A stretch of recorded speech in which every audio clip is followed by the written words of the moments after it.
Vždycky jsem věděl, že mě přežiješ. Už stovky let je tradicí Bauhausů rozprášit popel našich blízkých v Mnichově. Žíznivá četa strýčka sama míří přes oceán, aby ukázala bílým klobásám v kožených kalotách, jak se to pívečko pije.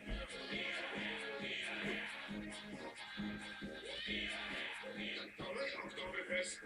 Ve středu večer na Nova Cinema. Nejsi právník? Jo.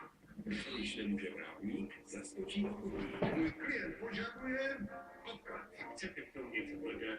Už žádné odklady, prosím. Myslím, že stačí, když si vezmeš sako a hned si velký právník. Ne, tady jde o charakter.